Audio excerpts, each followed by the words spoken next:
Good morning, good evening, good night, everyone. Agers and thrivers, family caregivers, welcome back to Lana's Little Things, your podcast where you're with me, Dr. Lana, specialist gerontologist, talking all things on living agelessly, bridging generational gaps, family caregiving, entrepreneurship, just life itself.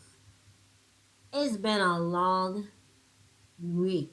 For many, it's been quite a sad week in my world. I don't know if about your world, but in my world, and I know that I'm not the only one. So if you've lost a loved one recently, or if your loved one is declining and you're not sure what to do, or if there's a transition period where they were well and now they're suddenly sick, that's tough to process. And my heart goes out to you because we want the best for our loved ones. We really do. And as they get older, and even though we're talking about living agelessly, let's be real, there are things that happen as you get older that we can't avoid. There are things that happen as we're young, when we're young, that you can't avoid. But, so what I decided to do was listen to some advice. I've done this before, and I'm sure many of you have. You know it is all over. And in Barbados especially, we have one of the world's most the greatest population of those who are over 100. Go figure, it's still being investigated why for a small Caribbean country that's the case. But anyway, it's a good thing, but it also brings out the challenges. However, every single interview that's been done with a centenarian, I've always heard them say at least one of these seven things. Huh. And you might not want to live to 100. You might not get to. But the principles, the lessons learned, the cautionary tales, the just do it advice that comes from them. I'm like, okay, let's just do some positivity and just get some good vibes going because Lord knows we need it.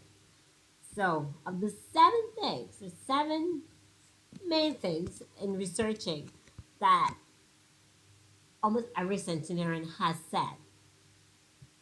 And the key is to not just longevity, as in a long life, but a quality of life. Because age isn't measured in just the numbers. It's Our life is not measured in just numbers alone. It's measured in quality. It's measured in health, in a healthy mind and body, spirit, connection, all that. So let's dig in, shall we? What's and there's no particular order. So and feel free to add your own. What would you think would be a key to a happy life? So one of the things that was said in this research that was done, uh, do work to keep your mind engaged. It doesn't mean that you have to go work until you reach 100 or until you you can't work anymore. But continue to do work. Continue to be active. Continue to be in your community, in your garden, walk, doing your exercise. Just being involved in activities in which others are included. And that keeps coming up all the time. So, and it's great for your brain. As long as your brain keeps active, you you won't rust. You rest, you rust. That happens to the brain, that happens to the body.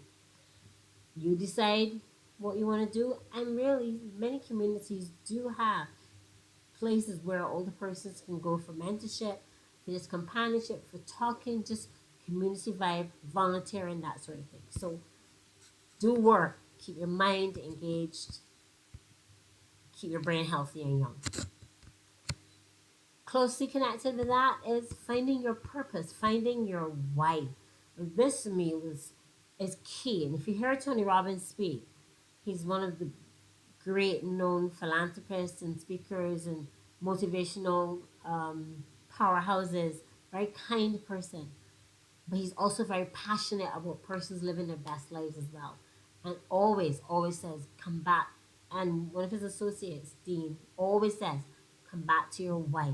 What is the main reason why you want to get up in mornings? Why do you have a purpose? Why do you want to do things? Why is it important? Why is your decision to write a book or to work for your to do the work that you're doing? Or as persons who are 80 and over, why bother still having a goal? You know? Because it's living medicine.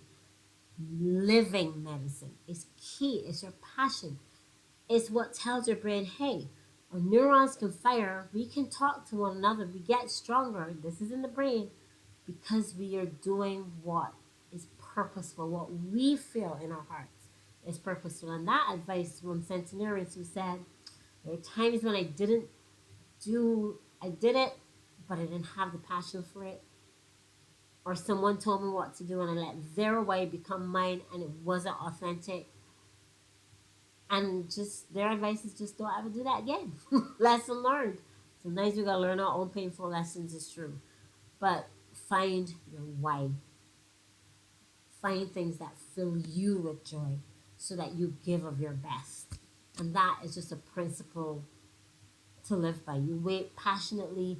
You do look younger every day because you're purpose driven, and your body feels it, and your whole face radiates that joy and that reason. So whether it is, as I said, for you writing a book to help yourself, or to speak about your life, or to share with persons pearls of wisdom or advice or suggestions, or just to grow, find your way. Don't get distracted from your purpose. Don't be distracted. And with that, finding your way, find your vibe. You know, your tribe determines your vibe. So if you are that positive thinking, looking for your way, you will find people who are also of the same mind, who will also cheer you on as you cheer them on. That's just two. We got five more to go. Connected with community, connected with connection, is surrounding yourself with friends and family. I mean, that sounds like a no brainer, but why is it so important? Why did that keep coming up in the suggestions from centenarians, people who've lived 100 or more years? Because when you surround yourself with family and friends, you surround yourself with a diversity of age groups, you surround yourself with your peers with whom you can really connect. You surround yourself with different generations whom you learn from them as they learn from you. So they may know more about tech.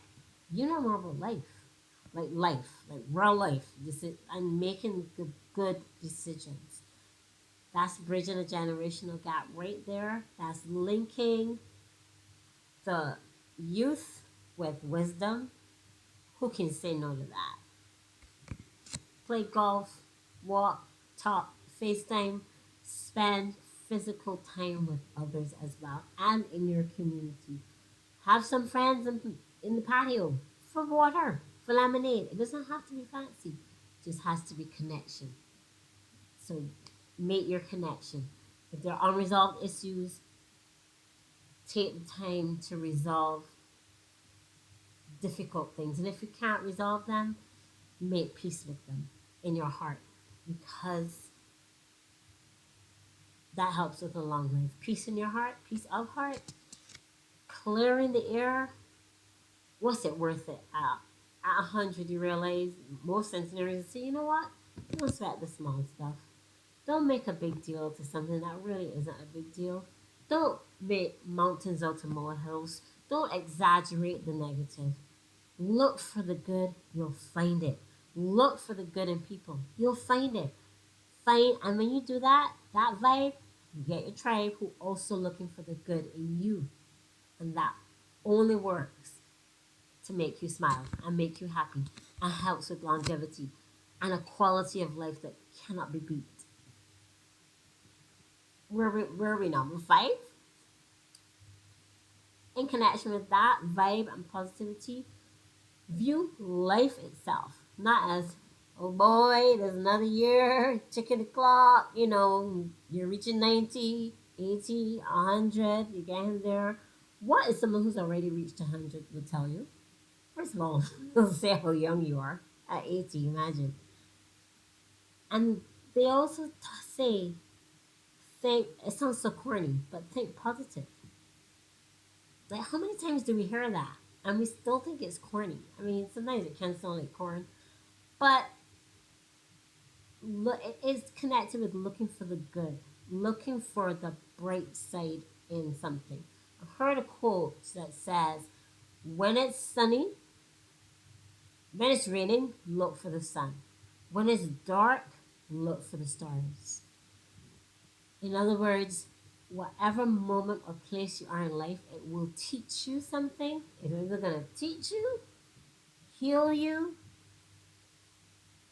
make you wiser, is and give you information for the next time so that you can make wiser decisions again and the next time.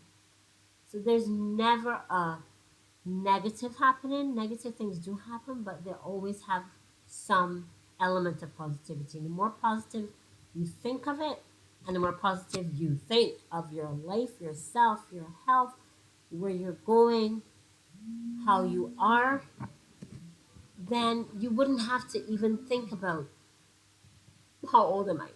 So the advice is look at beautiful things. Go outside, grow a garden, pick a rose, choose beautiful clothing, pick clothes that make you feel good, pick shoes that make you feel good and keep you safe, of course.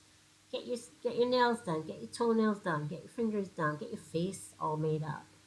Why not? It just makes you feel better. It's not superficial. It's positivity that heals your heart and heals your mind and makes you stronger mentally, emotionally, spiritually, physically. Number six, walk. Well, you know I was going to say that, right? Exercise.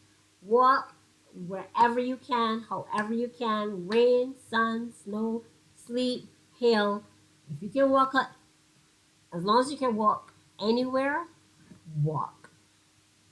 If you are unable to physically get up as you get older, well, you can do seated exercises, hand raises, maybe a toe shuffle, a leg raise here or there. If you're good enough to walk, but you're afraid to go outside or it's not safe, truly, how many times have you heard me say walk around your dining table, move the chairs, walk around the furniture, use it as your pasture ground. And if you can physically get outdoors, by all means do so. Social activity, walk with a friend, walk with your family, walk the dog, walk with the cat. I mean, look at nature. There's never, I don't think there's anyone in the medical profession that will tell anyone who can and should not to walk. It's great for your heart, for your brain, for your lungs, and it just fills you with fresh air, fills you with positivity, good vibes. You don't have to do 10,000 steps if you can't. Do 5,000, do 2,000, do five. I mean, do a step. Keep yourself active. Walk upstairs if you have stairs. Do it safely. Just do it. Be in the moment when you're walking. What's the seventh? Value your mental and physical fitness. Keep yourself in good shape. So I'm going to split this one. This is actually, I think, 6 and 7 together. But value it. Not just keep fit, but value the value of keeping yourself mentally fit, mentally strong by reading, by researching, by learning a new hobby, a new skill, by doing word puzzles to keep your brain ticking. Learn whatever makes you, fills you with joy, that stimulates your brain power. Do it. Keep your mind in shape. Value that. We talked about walking, but generally keeping your body in good shape, in good health. You don't have to be muscular. You're going to lose some mass, it's true. But you build your connections. You're there. You're physically fit. You're physically active. You're as physically strong as you can be. Value it. We don't have the power to raise ourselves when we're gone. We don't have, we have the ability to reverse the negative effects of some things, There's something sometimes that if we're persistent and we don't treasure what we have, we lose it. When we don't value what we already have, we lose it. So let's value our mental and physical fitness, value our life lessons on living healthily, happily, from people who have lived for 100 years, who can say no to that, who can disagree with that. There is wisdom in the ages, always has been. If you have an older person in your life and they're still around to talk to you, listen to what they're saying. We don't have all the answers. No one does. But the longer you live, you will accumulate advice for life. So with that, with positive vibes from my heart to yours, live long and prosper. Have a wonderful morning, evening, or night. Dr. Lana signing out. So just do the best that you can and make it a good life. Mwah.